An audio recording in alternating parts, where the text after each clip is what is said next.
How you doing? My name is Antonio. My page is Unapologetically Black ADUS. I did a video stating that Jim Crow was still in existence in 2024. What Europeans did is that they took it behind the scenes rather than in front of the scenes. So rather than directly discriminating against a whole group of people racially by saying colors come to the back door, whites through the front, and allow you to have that anger directed in front of you, they've decided to take the racial discrimination and only apply it economically to those who are trying to entrepreneurially lift themselves out of their condition. And so many black people think that racism ends with money is because we really believe it's about money when white people understand that it's about power. And we white people know that their willingness to inflict violence on other people is how they achieve their wealth. They understand that the violence that they inflicted upon you to place you into slavery is how they gain their wealth. They understand that the violence that they use in order to maintain your oppression throughout Jim Crow is how they gain their wealth. See, white people know this. So it's about power. That is how they achieve their wealth, not about the money. This is why we have so many wealthy celebrities that are still telling you about the racial discrimination that they are facing, and their celebrity status does nothing to alter these situations. You see currently their once golden boy, Puffy, is now under mass attacks by the elites, and I believe it's because he got tired of being used as a front for black wealth when he did not actually have what he had projected to the world. So his letter in support of uh, Brian Allen's accusations against Comcast racial discrimination against him is one of the reasons I believe P. Diddy has fell out of favor with white people. Diddy released an official statement basically telling Comcast to stop using my damn name. Now, of course, Comcast has been fighting Byron Allen over his lawsuit against them for not carrying his networks. They went to the Supreme Court where, let's just say, he ain't too happy. My name and my network, Revolt, have been mentioned recently by Comcast in reference to the Comcast Byron Allen U.S. Supreme Court case as an example of Comcast's inclusive practices with respect to African-American owned cable networks. While it is true that we are in business with Comcast, it is not accurate to use my name or my network as an example of inclusion. I do not want my name to be used inaccurately, so I must speak my truth. I also want to make clear that this case is now about much more than cable distribution. It's about the civil rights of millions of African Americans and other minorities. First, it's important that people really understand what's at stake. In its efforts to get the lawsuit filed by Byron Allen dismissed, Comcast has taken a legal approach that could weaken fundamental civil rights protections. I have a problem with this. The Civil Rights Act of 1866, Section 1981, was designed to ensure black people are able to do business in this country and not be denied because of race.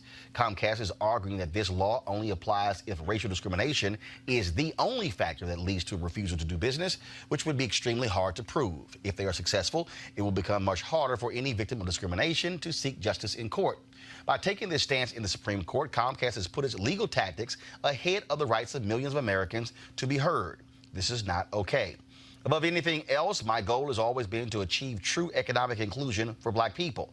How can Comcast suggest that it champions diversity and inclusion if it attacks the laws that provide the foundation for economic inclusion? What good are any of their efforts if they are fighting to make it harder for victims of discrimination to be heard in court? Comcast has made this about much more than Byron Allen, and now the civil rights of my children and my community are at stake. To be clear, anything that makes it harder to fight against discrimination is wrong. Comcast is choosing to be on the wrong side of history. On Revolt, I can only share the truth of my experience. Starting an independent cable network is incredibly difficult and capital intensive. The start we received from Comcast, which was a condition of the United States government approval for Comcast to acquire NBC Universal, was important. But it is not the level of support needed to build a successful African American owned network. Not even close. Black people, we at a point in time where we should not be falling for smoke and mirrors because it is too much information out here. All you have to do is do your research. Because Comcast launched those 5 black stations, all we see is that they have launched 5 new stations. We don't see the intricate aspects of the methods that they used in order to make sure that those 5 black stations don't survive. See, so they wanted to use Puffy as an example of their inclusion when actually he's an example of the methods they use to exclude us from being successful in those fields.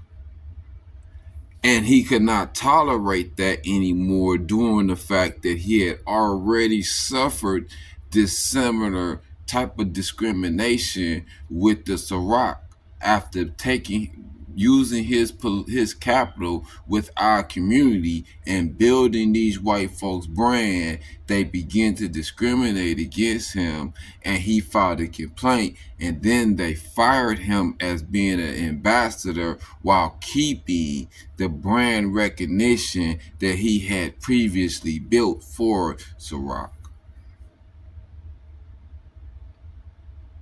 So I take it at this time, Puffy had just reached his limits of being their puppet.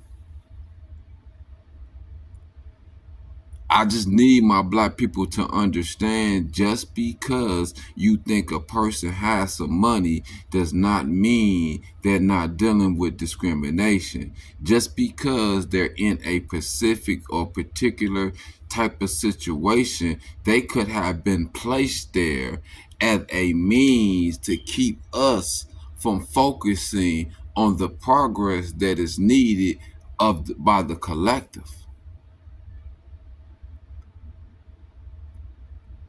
See, Europeans have figured out how to take a small group of black people, make them look successful, and then kill the illusion of the oppression that we face as a collective.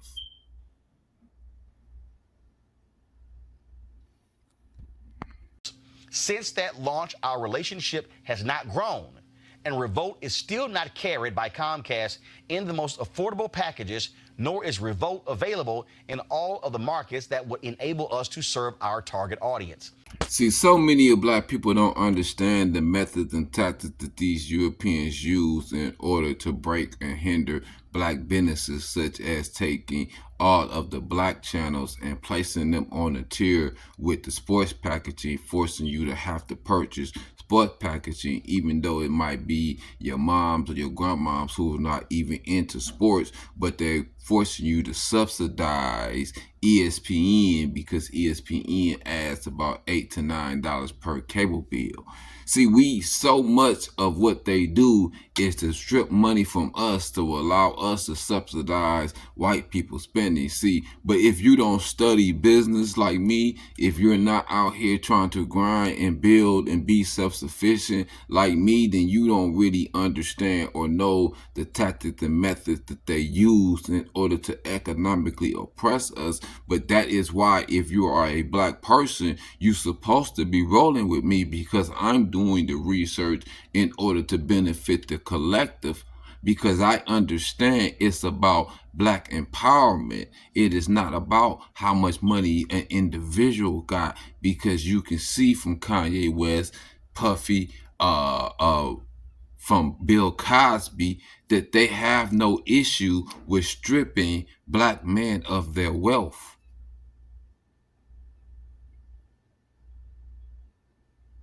That's why I believe in building a strong black community.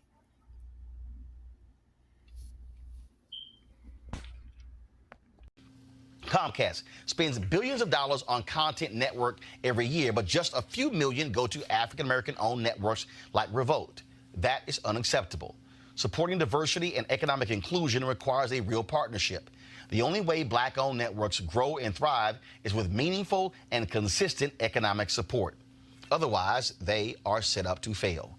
Revolt has never been in a position to truly compete on a fair playing field because it has not received the economic and distribution support necessary for real economic inclusion.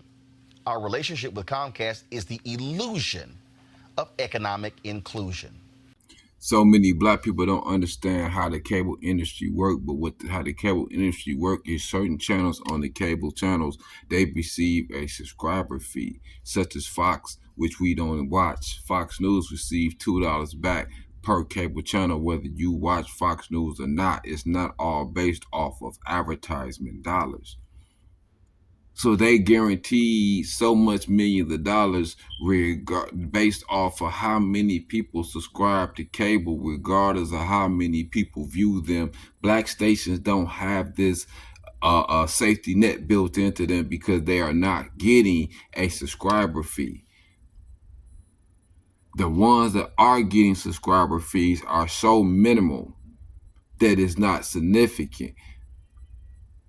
In order that is not significant that they can take to a bank in order to use that to get financing, in order to increase production, in order to scale the channel. It's a lot of methods that these people use in order to economically castrate the black community that we are so naive and ignorant of that it is saddening.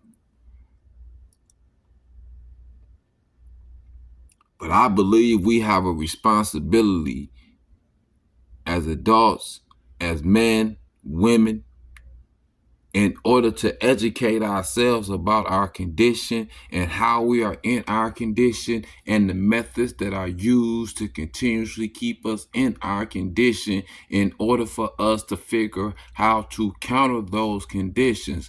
Everybody don't have to be study the same specific field, but it is a variety of areas that are affecting the black community and tactics that these Europeans are using to hinder our community and our progress. And we must begin to go based off of your individual skills and interests. You must begin to educate yourself about those issues and come back to your community and educate your community of how to deal with it, whether it's health, whether it's business, whether it's politics, whether it's engineering, whether it's skills, trades, because white people are at war with black people at every level. Economically, physically, mentally, emotionally,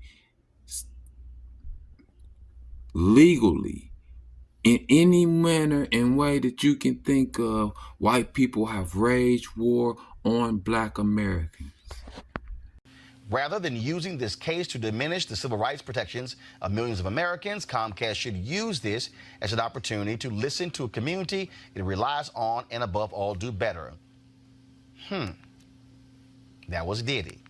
Video will be broken up because there's multiple black channels complaining about the distribution they receive through Comcast, as well as the lack of subscriber fees that they receive, and how Comcast continuously work to prevent them from being able to progress.